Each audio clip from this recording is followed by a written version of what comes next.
Hello and welcome to video 3. We're going to carry on from where we left off. So we've pretty much finished with this half of the network. We've given this computer the IP address and we've given it the gateway, and we've configured our router, we've secured it, we've encrypted it, we've enabled remote access to it, and we're pretty much ready to go with that. We've given it IP addresses, we've enabled the ports, we've saved the configs. So that side of the network's finished. So now we need to concentrate on this side of the network. However, I have noticed a little mistake, and that is this VLAN here, the IP address is wrong there. So we'll just quickly correct that to 6. So because this side of the network is 192.168.6, so we need to correct that. This PC will have a gateway 192.168.0.1, but first of all we need to configure this switch. It's pretty much exactly the same as we configured a router because it's the same operating system. So I'll go into the switch, I'll hit the enter key a few times. We'll go into enable to get ourselves into executive mode, and once we're in enable, I'll click conf t and we can now start to configure it. The first thing we need to do is give it a host name. So this is the same as we've done in the previous 2 videos. Host name, I'll call it site B switch, site underscore B switch. So we've got that set up. So we've named the switch. We should probably let me just look for the list of steps that we're going to do.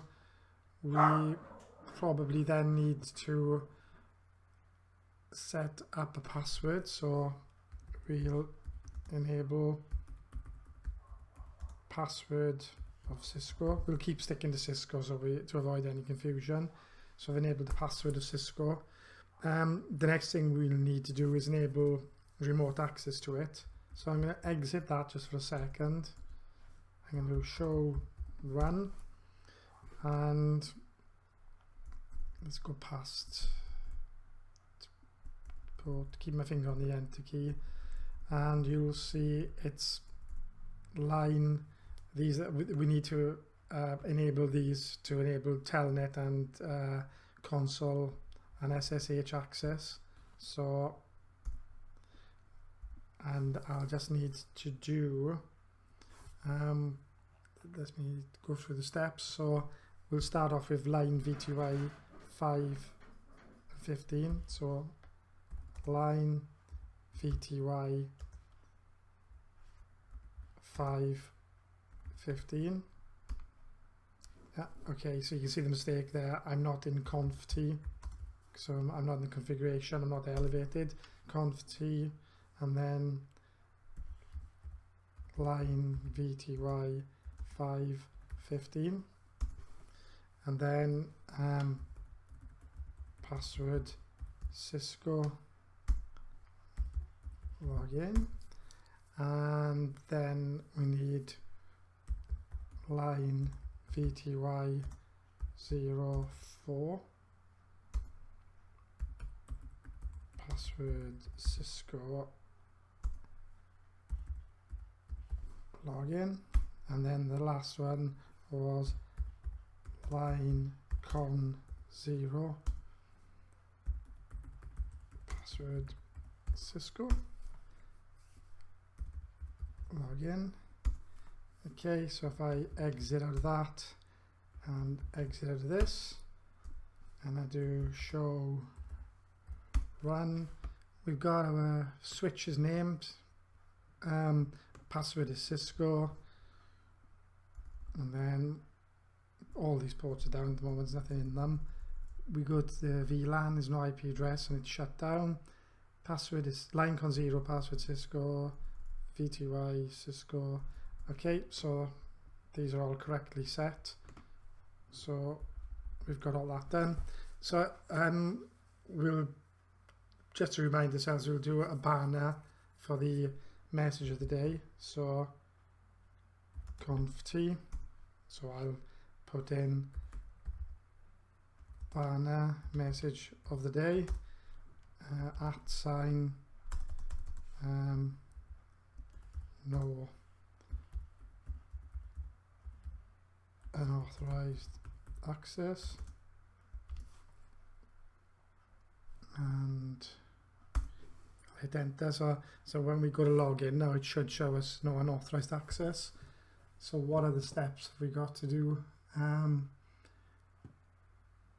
We could disable the domain lookup so we don't get that problem if we type in an incorrect command. So it's no IP domain dash lookup.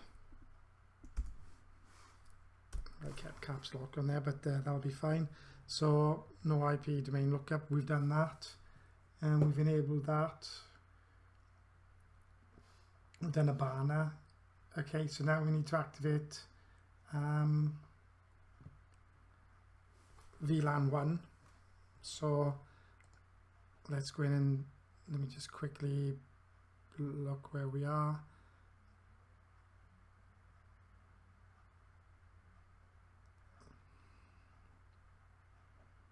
So we'll add VLAN 1 in. So to do that, we need to do interface VLAN 1. So we need to get the interface VLAN 1, and we need to give it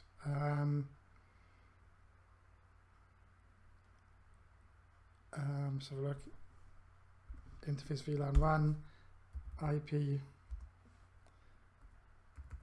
address, and the IP address for it will be, we've corrected it to be so that it's correct when it switches 6. So IP address will be 192.168.6.25, and don't forget to put in subnet mask. Okay, so we've put that in, but we'd also need to add a default gateway as well. So the default gateway is going to be here. So that will be IP default dash gateway, IP default gateway, and that is going to be 192.168.6.1. Okay, and I'm going to exit that. I'm just going to check everything's correct now. So show run. So we still haven't encrypted it, but the passwords are all there. No IP domain lookup is there.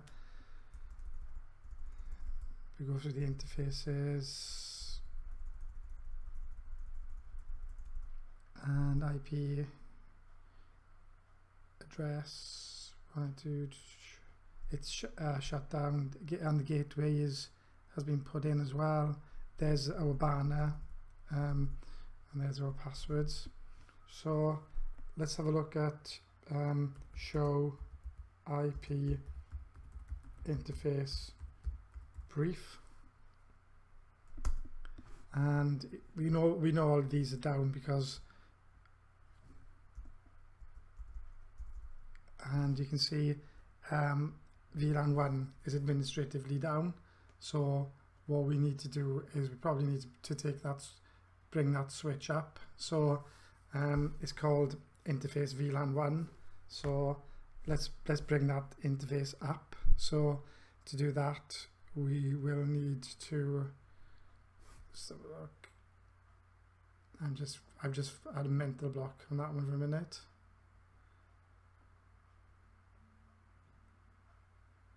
Okay, so we need to do conf t to make sure that we're elevated, and then I need to do interface VLAN 1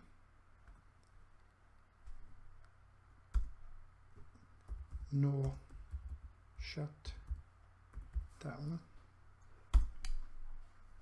and you can see now the state has changed to up. So our our VLAN is now up as well.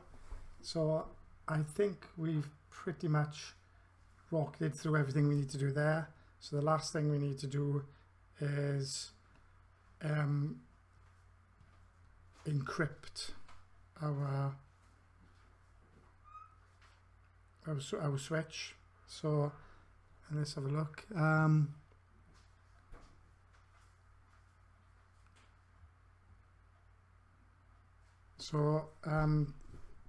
Let's come out of that. So service password dash encryption, and now exit and show run, and now we'll see we've got password everything's encrypted. So IP domain lookup is there, the passwords are encrypted, IP address is there, the gateway is there, the no unauthorized access command is there. Again, they are all encrypted correctly. So everything's pretty much set up and ready to go. So we've now configured both switches, everything is pretty much ready to go. So the last thing I need to do is, because if we don't save this, anything goes wrong. So copy running dash config to startup dash config.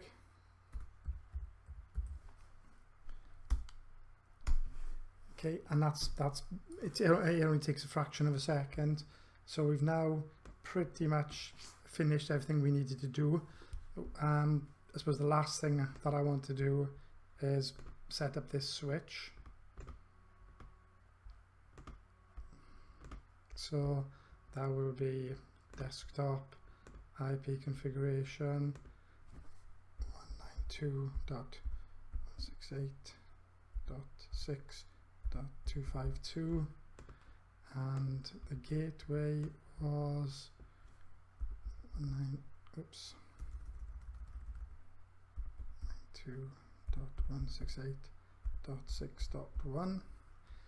Okay, so I think I'll end this particular lesson here. We've got the switches set up, we've got the routers set up, everything is now secured. So in the next lesson, we're gonna start the troubleshooting process.